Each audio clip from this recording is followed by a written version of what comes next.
13 मार्च को एनआईए ने एक साथ 7 विदेशी नागरिकों को गिरफ्तार किया, जिनमें 6 यूक्रेनी और एक अमेरिकी नागरिक शामिल था। अमेरिकी नागरिक का नाम था मैथ्यू वैन डाइक, जिसे कोलकाता एयरपोर्ट से हिरासत में लिया गया, जबकि अन्य को दिल्ली और लखनऊ से पकड़ा गया था। ये सभी टूरिस्ट वीजा पर भारत आए थे, लेकिन वो मिजोरम के प्रबंधित क्षेत्रों में बिना अनुमति के घुस गए। जांचकर्ताओं का मानना है कि इस समूह ने अवैध रूप से म्यांमार सीमा पार की और वहाँ के विद्रोही समूहों से संपर्क किया। इन समूहों के तार भारत के पूर्वोत्तर में सक्रिय उग्रवादियों से भी जुड़े हो सकते हैं। एनआईए को शक है कि वैन डाइक का ग्रुप विद्रोहियों को ट्रेनिंग दे रहा था और यूरोप से लाए गए आधुनिक ड्रोन्स का इस्तेमाल कर रहा था। कौन है मैथ्यू वैन डाइक? सीआईए का एजेंट है या भाड़े का सैनिक? आइए जानते हैं। 46 साल के वैन डाइक का जीवन किसी फिल्मी थ्रिलर जैसा रहा है। एक ऐसा वक्त जो दुनिया के सबसे खतरनाक युद्ध क्षेत्रों में कभी डॉक्यूमेंट्री मेकर, कभी लड़ाका तो कभी सैन्य सलाहकार बनकर पहुंच जाता है। बाल्टीमोर में जन्म और प्रतिष्ठित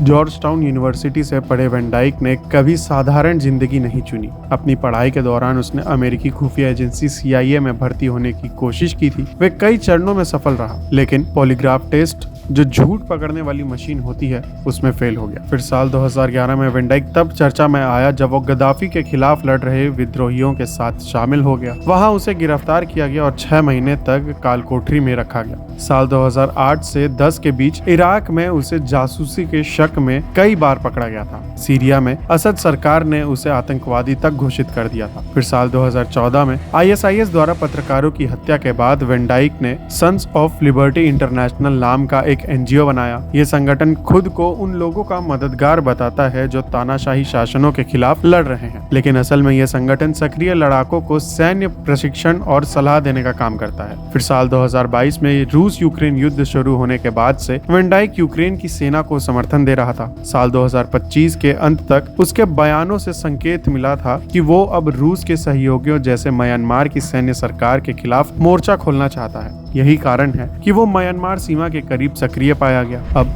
भारत के पूर्वोत्तर राज्यों का इतिहास उग्रवाद से भरा रहा है। ऐसे में किसी विदेशी नागरिक का प्रतिबंधित क्षेत्रों में घुसना और सशस्त्र समूहों को ट्रेनिंग देना भारत की आतंकी सुरक्षा के लिए बड़ा खतरा है। भारत सरकार ने इस गिरफ्तारी के जरिए साफ कर दिया है कि वो अपनी जमीन का इस्तेमाल किसी भी विदेशी संघर्ष या उग्रवाद के खिलाफ बेस के रूप में नहीं होने देगा। आपको बता दें, वैन डाइक पर कई बार अमेरिकी खुफिया एजेंसी सीआईए का प्रॉक्सी या एसेट कहा गया है। हालांकि वैन डाइक ने हमेशा इसका खंडन ही किया है। उसका कहना है कि उसने सीआईए की भर्ती प्रक्रिया में जरूर हिस्सा लिया था, लेकिन पॉलीग्राफिक टेस्ट यानी लाई डिटेक्टर टेस्ट में घबराहट के कारण फेल हो गया और उस एजेंसी में शामिल नहीं हो सका। वहीं विशेषज्ञ मानते हैं कि वैन डाइक की निजी विचारधारा संयोग से हर उस संघर्ष क्षेत्र में अमेरिकी रणनीतिक हितों के साथ पूरी तरह मेल खाती है जहां वो कदम रखता है। वो ऐसे काम करता है जिसे कोई भी आधारिक सरकार सीधे तौर पर नहीं कर सकती। मैथ्यू वैन डाइक और यूक्रेनी नागरिकों की गिरफ्तारी के जरिए